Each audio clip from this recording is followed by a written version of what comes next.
Adat pernikahan sebelum temu. Yang pertama ada lamaran. Lamaran pernikahan atau meminang adalah acara di mana satu orang dalam suatu hubungan meminta pasangannya untuk menikah. Biasanya akan dilakukan prosesi tukar cincin sebagai simbol sakral. Dalam Al-Quran dan hadis Nabi, banyak terdapat pembahasan yang mengulas tentang peminangan. Namun, tidak ditemukan secara jelas dan terarah adanya perintah atau larangan melakukan peminangan. Oleh karena itu, dalam menetapkan hukumnya, tidak terdapat pendapat ulama yang mewajibkannya. Dalam artian, hukumnya adalah mubah. Yang kedua, pingitan. Pingitan pengantin adalah calon pengantin putri tidak diperbolehkan keluar rumah atau bertemu calon pengantin putra sesuai dengan waktu yang telah ditentukan, yaitu sebelum acara akad nikah. Pingitan yang dijalankan calon pengantin wanita saat ini hanya dilakukan 1 hingga 2 pekan saja. Tradisi pingitan dalam pernikahan adat Jawa diyakini sebagai pantangan yang tidak boleh dilanggar oleh calon pengantin perempuan. Islam memandang tradisi pingit sebagai penjagaan. Dari laman Al-Bajah Asuhan Buya Yahya, sebagaimana dikutip berbagai sumber, istilah pingit juga merujuk pada kata dijaga. Pingit bisa dikaitkan dengan memuliakan wanita dengan menjaganya dari hal-hal yang haram. Di luar tradisi pingitan, ternyata memiliki manfaat tersendiri untuk kedua mempelai. Yang pertama, memupuk rasa rindu kepada pasangan. Yang kedua, mengistirahatkan tubuh dan pikiran. Yang ketiga, sebagai waktu untuk merawat diri. Yang keempat, menghindarkan diri dari mara bahaya.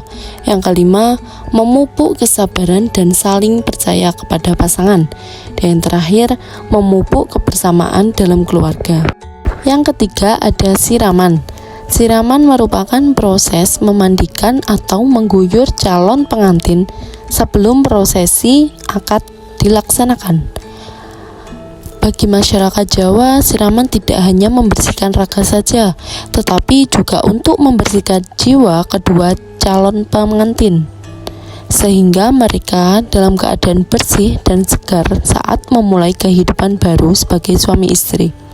Dalam upacara siraman terdapat beberapa piranti yang harus disiapkan. Yang pertama, air siraman.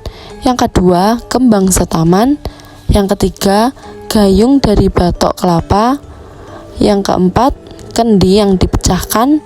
Dan yang kelima, makanan yang disajikan saat upacara siraman. Yang keempat, jenang.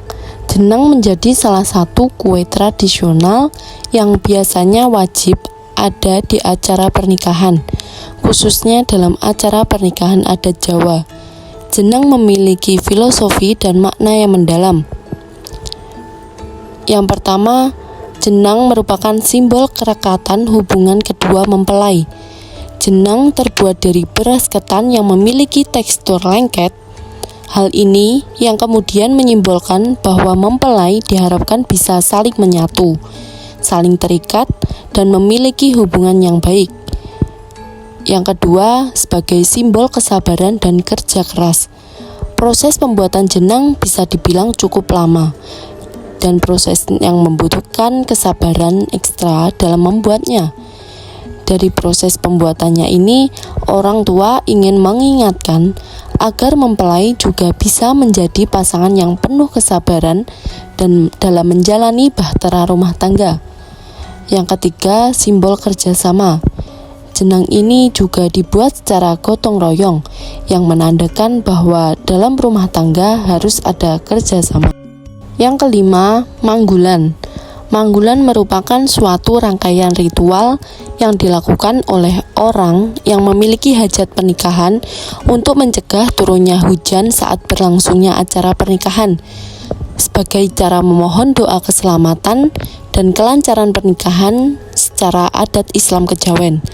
Pelaksanaannya dilakukan 1 hari sebelum berlangsungnya hajatan, dimulai dari pagi sampai tengah malam. Awal mulanya Manggulan terjadi dari napak tilas Joko Tarub ketika bertemu dengan Dewi Nawangwulan. Maka dari itu, ketika akan melakukan tradisi ini sebelum acara pernikahan di rumah orang yang memiliki hajatan, dipasang tarub. Tarub merupakan emperan rumah yang terbuat dari gedek dengan tiang kayu yang dibuat dari bambu. Yang keenam ada kembar mayang. Kembar mayang merupakan rangkaian bunga hiasan di pernikahan adat Jawa yang merupakan hasil dari representasi dari paham Hindu yang menampilkan pohon kalpataru sebagai simbol pohon kehidupan yang sebagaimana terukir dalam relief Candi Prambanan. Bentuk tertua dari kembar mayang di lingkungan masyarakat Jawa, materialnya terdiri dari yang pertama ada janur atau daun kelapa muda yang berbentuk untiran sepasang dan kembang temu. Yang kedua, sepasang, pecut-pecutan sepasang, kupat luar sepasang, dan walang-walangan sepasang. Yang ketiga, bunga potro menggolo. Dan yang terakhir ada dedaunan seperti beringin, alang-alang, andong, dan daun puring. Dan yang terakhir ada walimatul arsy. Walimatul arsy dikenal sebagai pesta pernikahan, yaitu jamuan makanan yang diselenggarakan setelah akad nikah.